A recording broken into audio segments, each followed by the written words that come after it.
Hello everyone, welcome to my channel. अगर आप CSIR NET life science clear करना चाहते हैं तो सेल बायोलॉजी आपकी तैयारी का सबसे स्ट्रॉन्ग पिलर है। तो यह सेल बायोलॉजी का फर्स्ट लेक्चर है जहां हम सेल बायोलॉजी के बेसिक कॉन्सेप्ट्स को समझेंगे।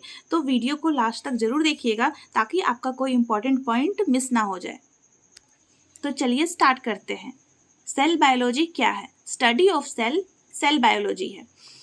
तो सेल बायोलॉजी को हम 3 पार्ट्स में डिवाइड करते हैं: structure of cell, function of cell, behaviour या इंटरेक्शन ऑफ सेल। तो बिहेवियर या इंटरेक्शन ऑफ सेल में भी 2 टाइप्स है, जिसमें हम देखेंगे सराउंडिंग्स में कि सेल सराउंडिंग्स में कैसे बिहेव कर रहा है और अदर सेल से वो कैसे बिहेव कर रहा है। लेकिन सेल बायोलॉजी का जो पार्ट है वो स्ट्रक्चर ऑफ सेल और फंक्शन ऑफ सेल है। ये जो बिहेवियर और इंटरेक्शन ऑफ सेल है ये सेल सिग्नलिंग का पार्ट है। तो सेल बायोलॉजी में हम ये 2 को देखेंगे, स्ट्रक्चर ऑफ सेल और फंक्शन ऑफ सेल।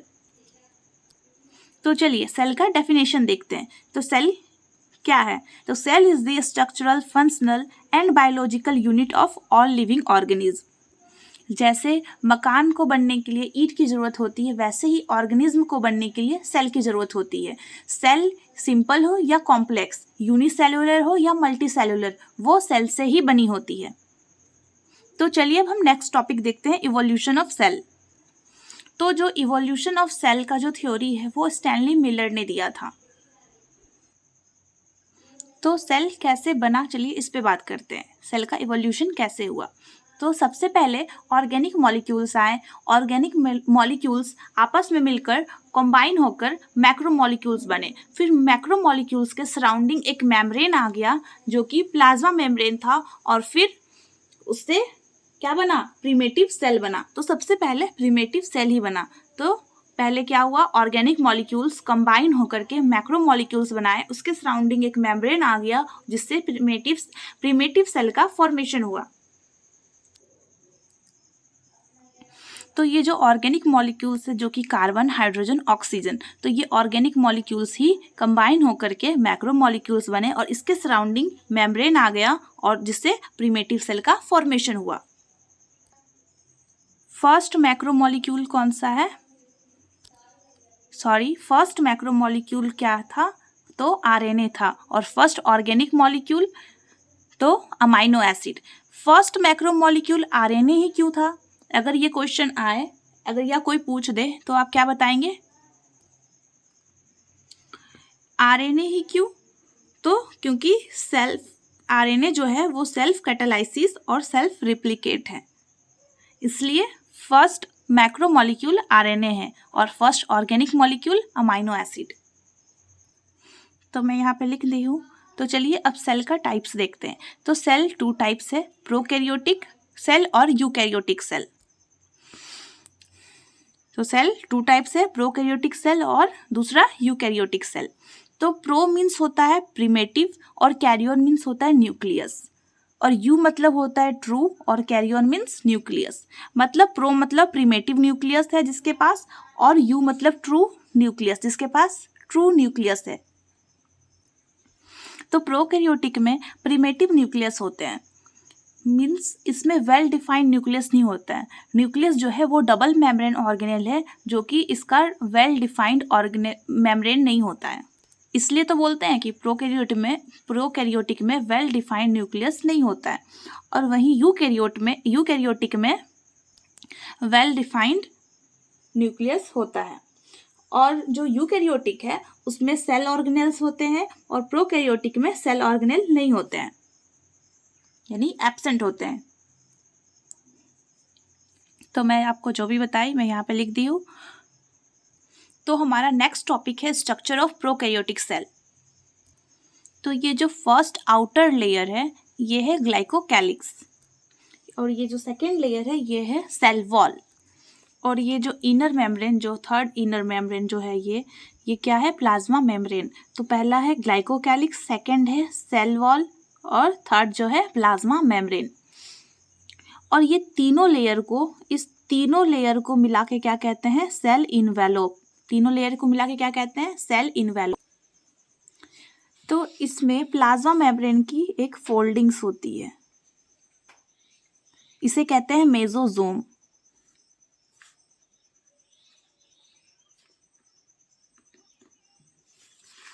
तो प्लाज्मा मेम्ब्रेन की एक फोल्डिंग होती है जिसे कहते हैं मेसोजोम। ठीक इसके ऊपर इंक्लूजन बॉडी पाया जाता है, इंक्लूजन बॉडी। जो ये इंक्लूजन बॉडी है इसे हम एडिशनल स्ट्रक्चर भी बोलते हैं। और यहाँ आ गया हमारा प्लाज्मिड। तो ये क्या है?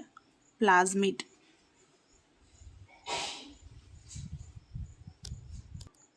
और मेन ये है हमारा न्यूक्लियोइड। और न्यूक्लियोइड के अंदर क्या है? Genetic material. तो ये क्या है? न्यूक्लियोइड। और न्यूक्लियोइड के अंदर ये क्या है? Genetic material.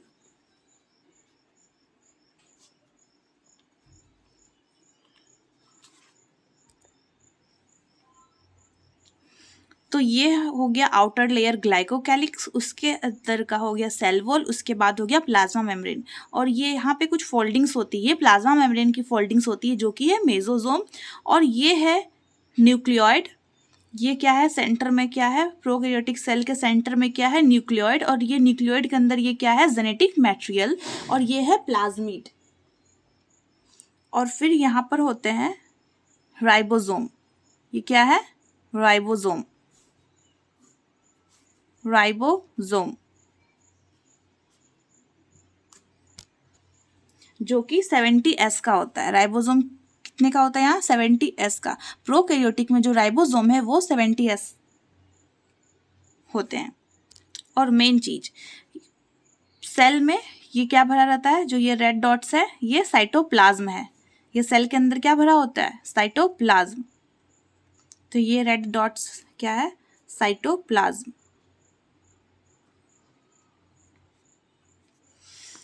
तो चलिए इस स्ट्रक्चर को एक बार फिर से देखते हैं।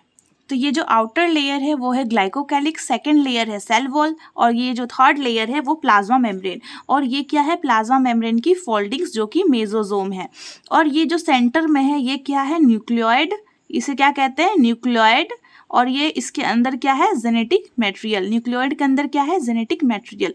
और ये फोल्डिंग्स के ऊपर क्या है? इंक्लूजन बॉडी, जिसे एडिशनल स्ट्रक्चर भी बोलते हैं। और ये क्या है? प्लाज्मिड। ये क्या है? प्लाज्मिड, जिसे हम एक्स्ट्रा जेनेटिक मटेरियल भी बोलते हैं। और ये सेल के अंदर क्या भरा हुआ है? साइटोप्लाज्म। सेल के अंदर साइटोप्लाज्म। और ये क्या है? राइबोसोम, जो कि प्रोकैरियोटिक सेल में राइबोसोम 70S का होता है। ठीक है, तो चलिए अब हम लोग इसके बारे में डिटेल्स में पढ़ेंगे, ग्लाइकोकैलिक्स के बारे में। तो फर्स्ट पॉइंट क्या है हमारा? ग्लाइकोकैलिक्स। तो चलिए ग्लाइकोकैलिक्स को देखते हैं। ग्लाइको मीन्स होता है शुगर, और कैलिक्स मतलब होता है कोट। तो ग्लाइको मीन्स शुगर और कैलिक्स मतलब कोट, यानी coating of polysaccharides around prokaryotic cell ही क्या है? ग्लाइकोकैलिक्स। तो glycocalyx, glyco means sugar, calyx मतलब कोट, यानी coating of polysaccharides around prokaryotic cell. ठीक है, और ये क्या चीज में हेल्प करता है? इसका फंक्शन क्या है? तो virulence factor. Virulence factor means helps in disease causing, और क्या करता है ये? Adherence, attachment to surfaces. तो अब हम लोग देखेंगे ग्लाइकोकैलिक्स का टाइप्स। तो जो ग्लाइकोकैलिक्स है वो 2 टाइप्स होते हैं। दूसरा एक पहला है स्लाइम लेयर, दूसरा है कैप्सूल। पहला स्लाइम लेयर, दूसरा कैप्सूल।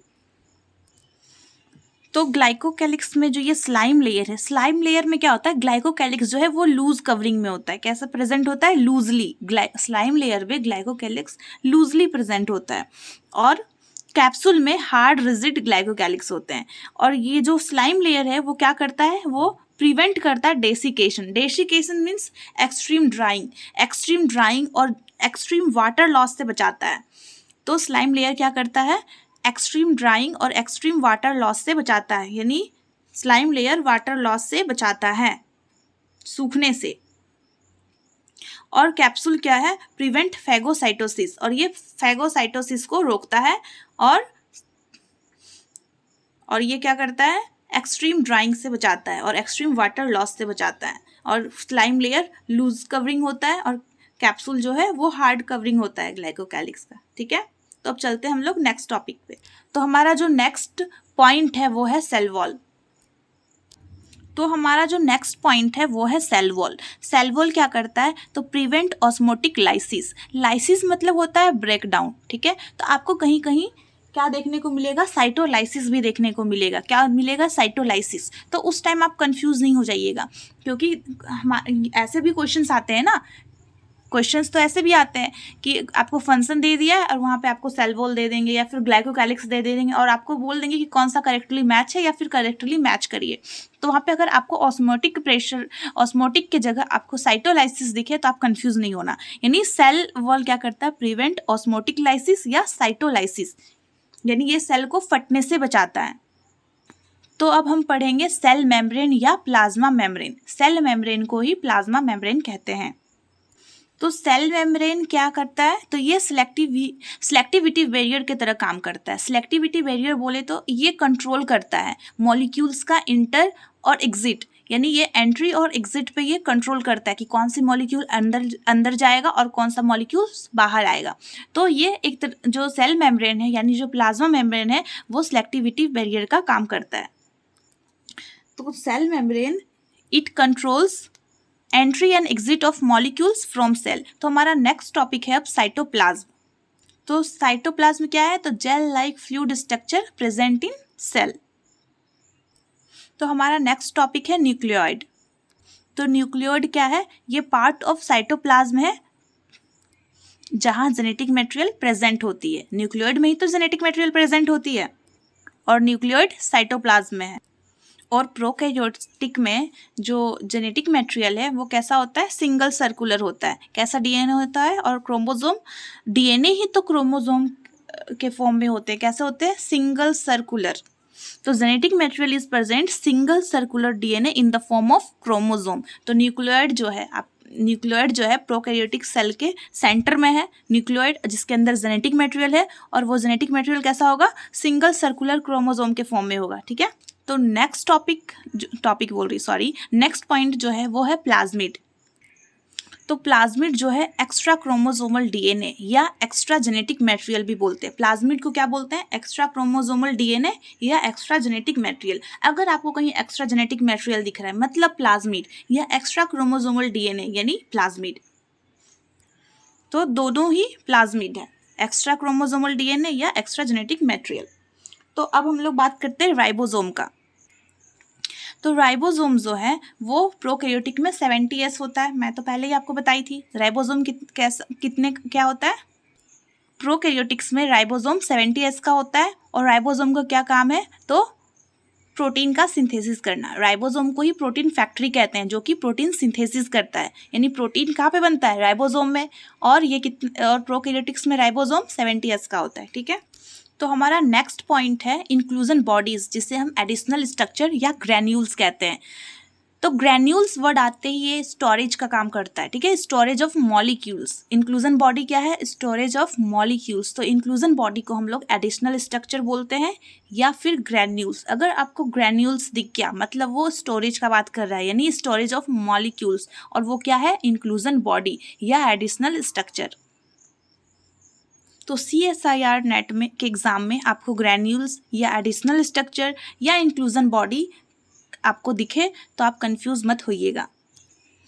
तो हमारा नेक्स्ट पॉइंट है फ्लेजिला। फ्लेजिला क्या है, तो लॉन्ग फिलामेंटस स्ट्रक्चर होता है जो कि लोकोमोशन करता है। लोकोमोशन बोले तो सेल मूवमेंट। तो फ्लेजिला जो है वो केमोटैक्सिस भी करता है। Chemotaxis means cell movement in response to chemical. ठीक है, chemotaxis cell movement in response to chemical. अगर क्वेश्चन में दे दे केमोटैक्सिस अगर मैच द फ्लोइंग में या फिर नॉर्मल वन लाइनर में, तो आपको केमोटैक्सिस कौन करता है ये आपको दिमाग में रहना चाहिए, फ्लेजिला। और केमोटैक्सिस क्या है, cell movement in response to chemical. अब हम लोग नेक्स्ट पॉइंट देखेंगे पिलाई। तो पिलाई जो है वो कॉन्जुगेशन करता है। कॉन्जुगेशन मतलब वो जेनेटिक मटेरियल का ट्रांसफर करता है। पिलाई क्या करता है, जेनेटिक मटेरियल का ट्रांसफर। तो कंजुगेशन वर्ड से आप पिलाई को दिमाग में रखिएगा। नेक्स्ट पॉइंट है हमारा फिम्ब्री। फिम्ब्री जो है इसका जो स्ट्रक्चर है वो पिलाई के सिमिलर ही है। स्ट्रक्चर जो है इसका सिमिलर टू पिलाई है। और इसका जो फंक्शन है वो है अटैचमेंट और एडहेरेंस। तो फिम्ब्री के लिए आप जो इसका फंक्शन है वो अटैचमेंट और एडहेरेंस दिमाग में रखिएगा। और जो फिम्ब्री है उसका सिमिलर है वो टू पिलाई। और पिलाई जो है वो कंजुगेशन करता है जो कि जेनेटिक मटेरियल का ट्रांसफर करता है। तो हमारा जो प्रोकैरियोटिक्स में जितने भी पॉइंट्स थे उसके, जो glycocalyx, cell wall, plasma membrane, तो ये सब हमारा कवर अप हो गया। अब हमारा ये जो है लास्ट, अब हम लोग 3-4 क्वेश्चंस देखेंगे और फिर इस क्लास को यहीं पे एंड करेंगे। तो ये है हमारा फर्स्ट क्वेश्चन। तो क्वेश्चन है which of the following pairs is not matched correctly. ठीक है, ग्लाइकोकैलिक्स, एडहेरेंस, फिम्ब्री, मोटिलिटी और पिलाई, कंजुगेशन, पेप्टाइडोग्लाइकन, सेल वॉल। तो आप वीडियो को पॉज करके आप खुद से बना सकते हैं। तो चलिए मैं बताती हूँ। तो ग्लाइकोकैलिक्स, एडहेरेंस सही है। फिम्ब्री, मोटिलिटी नहीं, मोटिलिटी जो है वो फ्लेजिला करता है।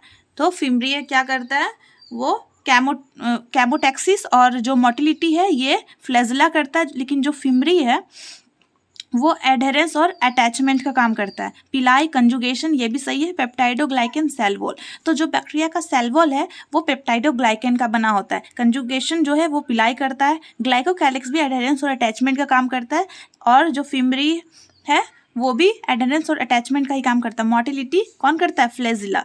तो यहाँ पे पूछा था नॉट मैच्ड करेक्टली, तो कौन सा मैच्ड नहीं है, तो सेकंड नंबर वाला ये हमारा करेक्टली मैच्ड नहीं है। तो चलिए नेक्स्ट क्वेश्चन देखते हैं।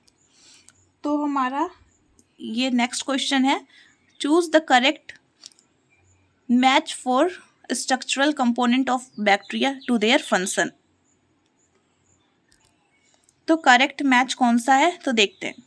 तो देखिए, आप वीडियो को पॉज करके बनाने का कोशिश कीजिए और फिर मैं इसका आंसर बताती हूँ। आप वीडियो को पॉज करके पहले आप खुद बना लीजिए, फिर इसे देखिए। तो फ्लेजिला है, सेल वॉल है, और मेटाक्रोमेटिक ग्रैन्यूल्स है, और मैग्नेटोजोम्स है। और इधर क्या है, प्रिवेंट लाइसिस है ना, ब्रेक डाउन, यानी सेल का जो लाइसिस है, सेल को फटने से कौन रोकता है, तो सेल वॉल। और फ्लेजिला, और यहाँ पे देखिए कैमोटैक्सिस में बताई थी ना, कैमोटैक्सिस यानी cell movement in response to chemical, और फ्लेजिला क्या करता है, लोकोमोशन, सेल मूवमेंट। तो फ्लेजिला का क्या होगा, कैमोटैक्सिस, बी। ग्रैन्यूल्स, क्या आपको ध्यान में है ग्रैन्यूल्स वर्ड, जो कि एडिशनल स्ट्रक्चर था। और ग्रैन्यूल्स में बोलते ही क्या बोली थी, ग्रैन्यूल्स यानी स्टोरेज, अपने माइंड में रखना है। ग्रैन्यूल्स यानी स्टोरेज से कनेक्ट करना है। तो मेटाक्रोमेटिक ग्रैन्यूल्स यानी स्टोरेज ऑफ मॉलिक्यूल्स, ग्रैन्यूल से स्टोरेज, यानी 3 का सी होगा। और मैग्नेटोजोम जो कि लास्ट क्या होगा, सेल ओरिएंटेशन। आई होप आपको समझ आ रहा होगा और आपसे ये क्वेश्चन सॉल्व हो रहे होंगे। तो नेक्स्ट हमारा जो लास्ट क्वेश्चन है, तो ये नेक्स्ट क्वेश्चन है 70S ribosome is made up of. तो आप मुझे बताइए, जैसे कि आप लोग को मैं बताई थी लेक्चर में ही कि प्रोकैरियोट्स जो है वो 70S राइबोसोम्स होते हैं। प्रोकैरियोट्स में 70S राइबोसोम्स होते हैं, लेकिन उसका सब यूनिट्स क्या होगा, क्या आप बता सकते हैं। तो उसका सब यूनिट्स जो है 50 और 30 का होगा। 50 और 30 का सब यूनिट्स होता है। तो इस लेक्चर को हम लोग यहीं पे एंड करते हैं। अगर आपको ये क्वेश्चंस और आपको ये लेक्चर्स अच्छे लगे तो हमारे चैनल को सब्सक्राइब कीजिए फॉर नेक्स्ट लेक्चर, और लाइक करें। अगर आपको ये वीडियो अच्छा लगा तो हमारे चैनल को सब्सक्राइब कीजिए, लाइक करिए और शेयर कीजिए। अगर आपको सच में ये अच्छा लगा तो आप उसको लाइक करिएगा। अगर आपको और इस चैनल पे आपको और भी यूनिट्स आपको दिखेंगे, क्योंकि अभी मैं सेल बायोलॉजी का जैसे कि मैं लेक्चर लेकर के आई हूँ, तो फिर मैं बायोकेमिस्ट्री और एनिमल फिजियो के भी मैं लेक्चर्स लेकर आने वाली हूँ। तो अगर आपको ये सच में अच्छे लगे तो आप ज़रूर कमेंट करके बताइएगा आपको ये लेक्चर कैसा लगा। जैसा कि थंबनेल में आपको बेसिक टू हाई जाना है, वैसे ही मैं आपको बताऊंगी। अगर आप एक नॉर्मल एवरेज स्टूडेंट भी हो तो आपको ये समझ आएगा। अगर आप एक लोअर हो, मतलब उससे भी कम हो, तो आपको एकदम बेसिक से एकदम हाई लेवल जाना है। मतलब मैं डिटेल आराम से क्लियर समझाऊंगी। तो आई होप आपको ये अच्छा लगा हो और आपसे क्वेश्चंस भी बने हो। अगर आपको थोड़ा भी वीडियो अच्छा लगा हो तो आप ज़रूर लाइक करें। ठीक है, यहीं पे लेक्चर को एंड करते हैं। Thank you, bye bye.